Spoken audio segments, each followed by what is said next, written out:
This is not fiction. This is not a movie. This is the aftermath of one of the most chilling cult tragedies in modern history.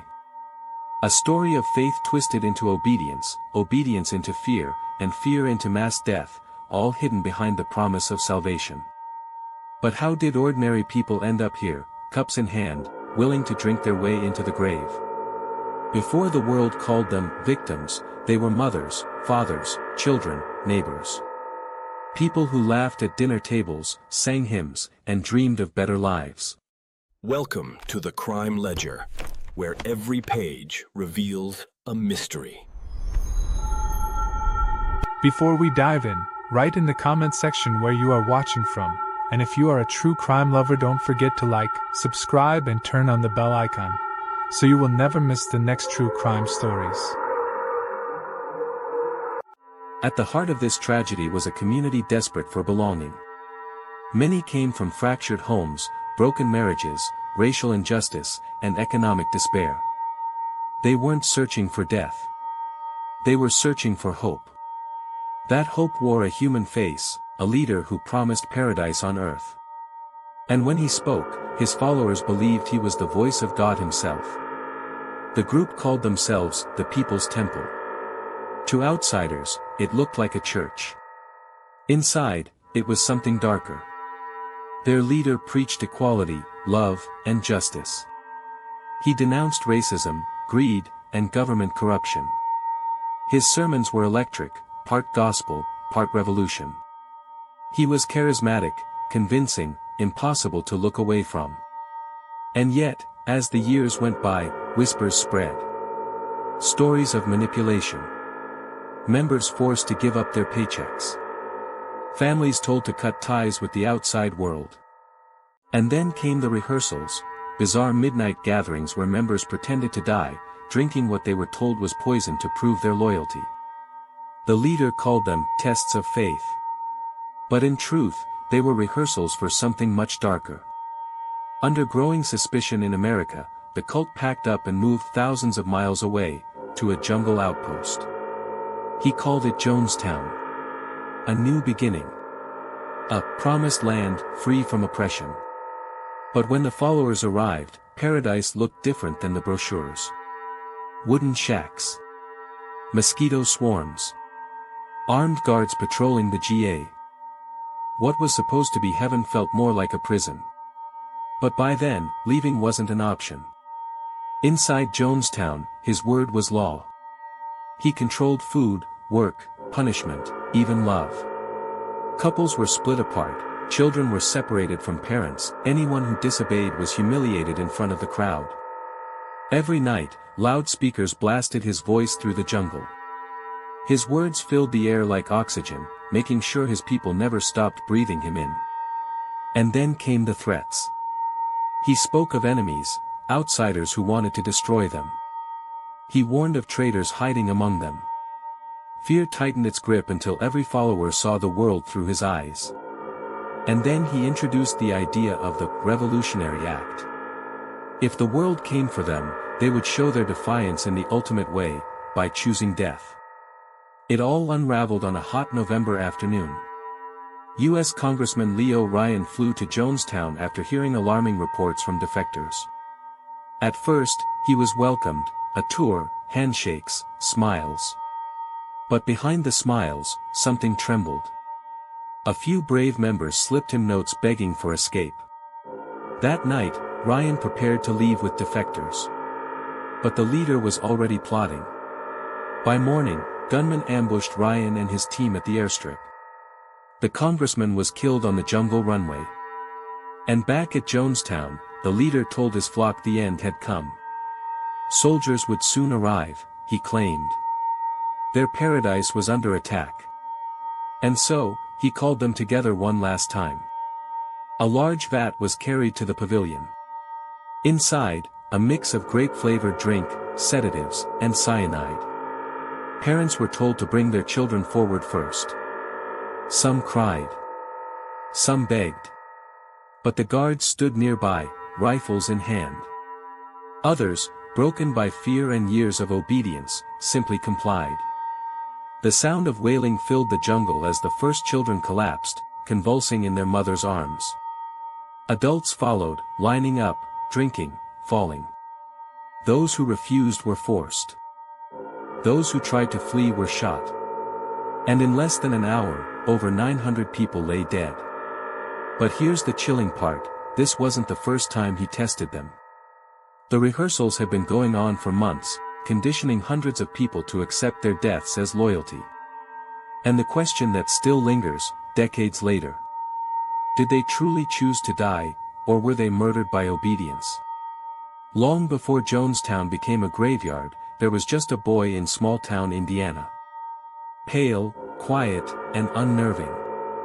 Neighbors remembered him wandering graveyards, staging funerals for animals, even speaking to imaginary congregations as though he were already preaching. His name, Jim Jones. And from the beginning, there was something about him that unsettled people. He craved attention. He demanded loyalty. He wanted more than friendship, he wanted followers. But Jones also had a talent. He could look you in the eye and make you feel like you mattered more than anyone else in the room. And for people living on the edges of society, that gift was magnetic. By the 1950s, Jones was a rising preacher in Indianapolis.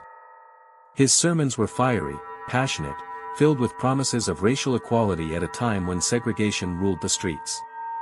He opened the doors of his church to both black and white worshippers, defying the norms of the era.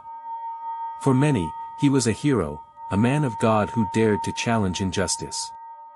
But inside his church, the seeds of control were already sprouting. Members were encouraged to confess their deepest secrets, believing it would heal them. Instead, Jones kept those confessions in his pocket, storing them like weapons for later. As the years passed, the People's Temple grew. Jones blended scripture with social activism, promising heaven not just in the afterlife but here on earth. He spoke of a utopia, a community without racism, without poverty, without loneliness.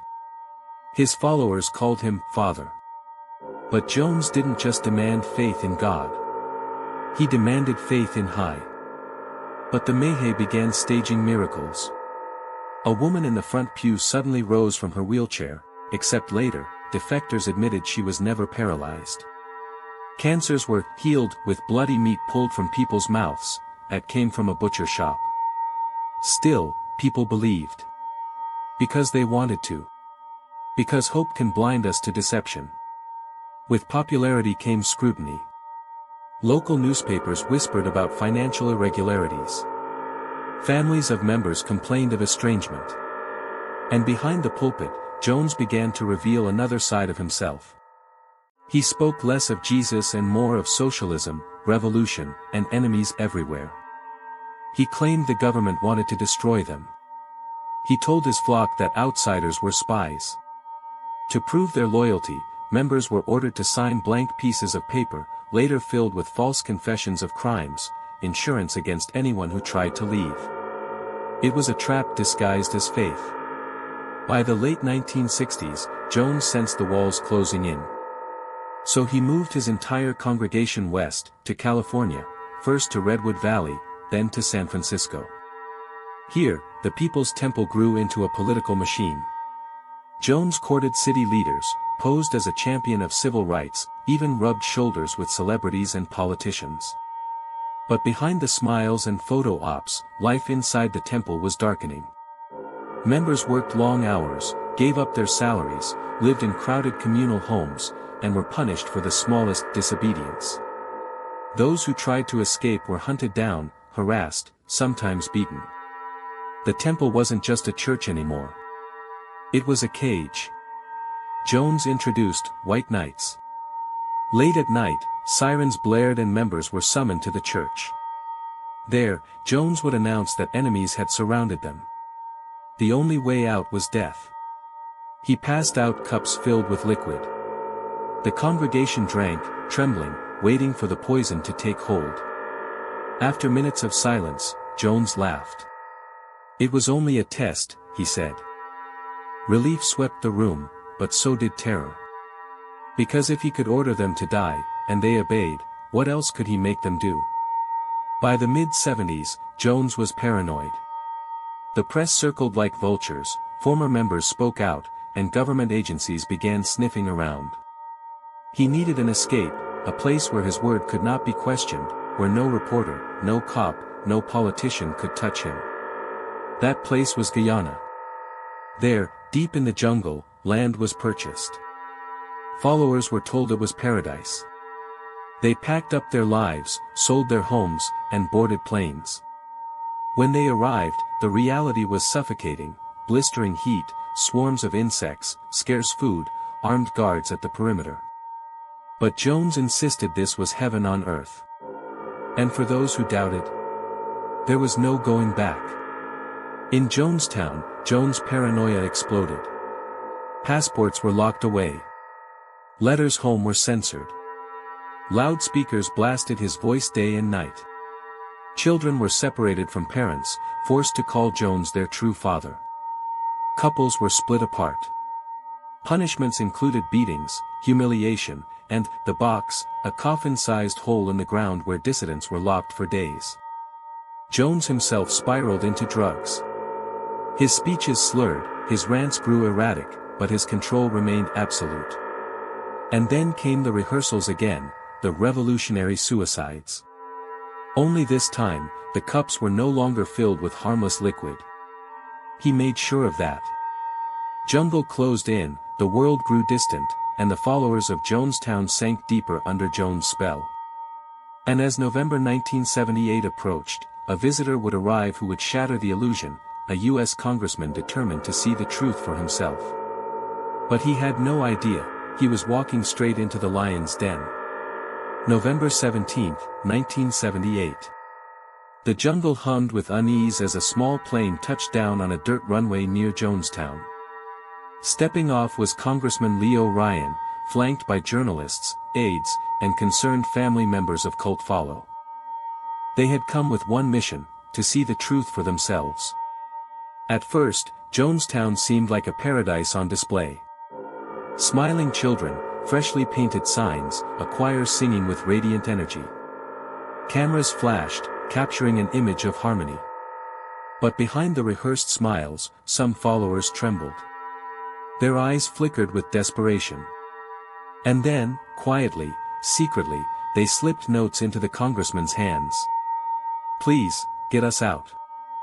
That night, Ryan stayed in Jonestown. He listened as members whispered fears of punishment, of imprisonment, of a leader who would never let them leave alive. By morning, the tension was unbearable. Dozens declared they wanted to defect. Ryan promised to escort them out. But when the congressman stood to speak, a cult member lunged at him with a knife. The attack failed, but the message was clear. Jonestown was no longer safe. Ryan gathered the defectors and prepared to leave. But the cult leader had already made his decision. At the nearby Port Kaituma airstrip, the group prepared to board 2 planes. Relief was in the air, escape seemed possible.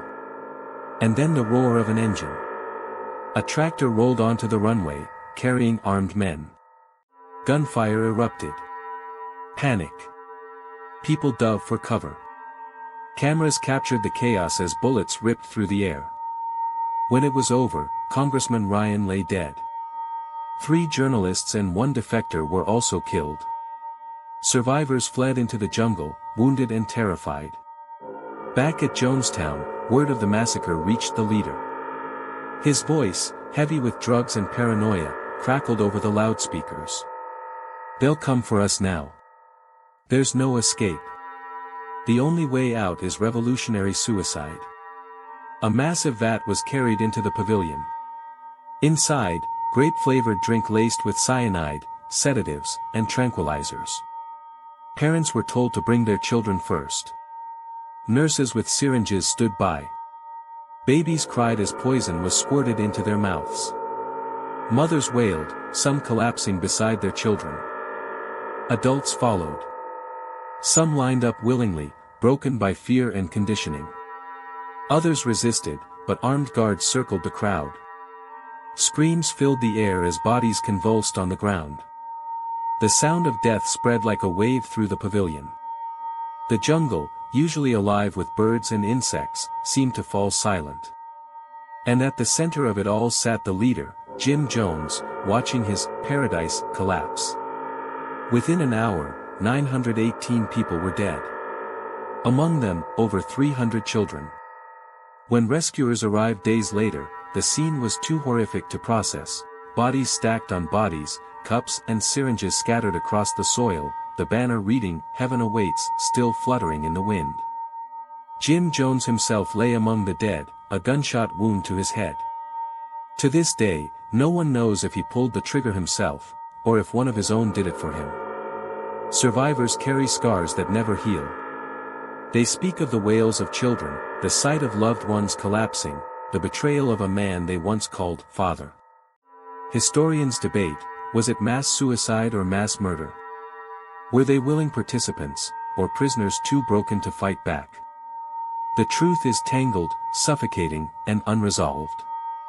But one fact remains, nearly 1,000 lives were lost, not by bullets or bombs, but by a poisoned cup, lifted in blind obedience to a man who twisted faith into death.